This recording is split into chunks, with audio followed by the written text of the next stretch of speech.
বিকাশ এবং রকেট প্রতারণা করতে এসে ধরা পড়ল গোপালগঞ্জ পলিটেকনিক ইনস্টিটিউট এর সামনেই নয়ন শেখের দোকানে।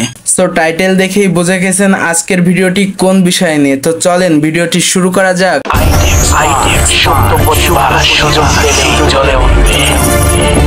ভিউয়ার্স, অনুগ্রহ করে চ্যানেলটি ফলো অথবা সাবস্ক্রাইব করে দিবেন যাতে করে এই ধরনের ভিডিও সবার আগে আপনি দেখতে পারেন। ভিডিওর শুরুতেই আমি সবার কাছে রিকোয়েস্ট করব ভিডিওটি শেয়ার করে দিবেন যাতে করে এই প্রতারক চক্রকে সবাই চিনতে পারে এবং এদের থেকে সাবধান থাকতে পারে। সো বেশি কথা না বাড়িয়ে চলে যাব মূল আলোচনায়। এই প্রতারক চক্র এই ঘটনাটি ঘটিয়েছে 16/4/2025 অর্থাৎ বুধবারের ঘটনা। সেদিন কারিগরি শিক্ষার্থীদের ব্লকেট কর্মসূচি থাকার কারণে যানজট এবং সাধারণ মানুষের অনেক ভিড় হয় গোপালগঞ্জ পলিটেকনিক ইনস্টিটিউটের সামনে নয়ন কম্পিউটার এই দোকানটিতে।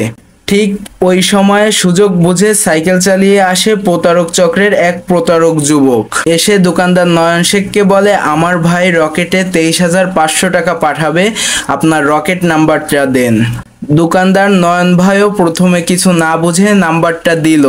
দেন সেই প্রতারক যুবক নাম্বারটা নিয়ে একটু আড়ালে চলে গেল। তখন দোকানদার নয়ন ভাইয়ের একটু সন্দেহ লাগলো। সে তৎক্ষণিক তার অ্যাকাউন্ট চেক দিল এবং দেখতে পেল কোনো টাকা আসে নাই। দেন কিছুক্ষণ পরে সেই প্রতারক যুবক আবার দোকানে আসলো এবং তখন নয়ন ভাইয়ের কাছে একটা SMS আসলো, ক্যাশ আউট ফ্রম 23,500 টাকা।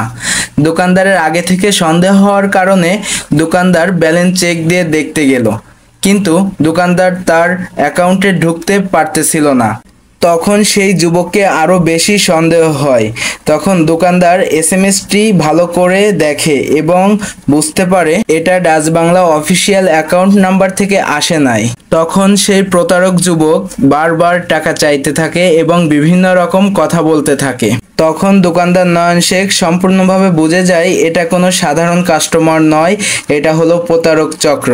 তখন দোকানদার তাকে ভিতরে বসিয়ে বিভিন্ন রকম প্রশ্ন জিজ্ঞাসা করে, কিন্তু সে একবার এক ধরনের উত্তর দেয়, যার ফলে সে ধরা পড়ে যায় সে একজন প্রতারক এবং সে যুবকের বাড়ি হলো গোপালগঞ্জ পাইককান্দি উপজেলা তালা জগাতচরে। এমন তথ্যই জানিয়েছে আমাকে দোকানদার নয়ন শেখ। সো আজকের ভিডিওটি এখানেই শেষ করব। তার আগে আপনাদের কাছে আবারও রিকোয়েস্ট করব ভিডিওটি বেশি বেশি করে শেয়ার করে দিবেন যাতে করে এই ধরনের প্রতারক চক্রকে দেখলে যে কোনো জায়গায় সাধারণ মানুষ আইডেন্টিফাই করতে পারে। সো দেখা হবে অন্য কোনো ভিডিওতে। আল্লাহ হাফেজ।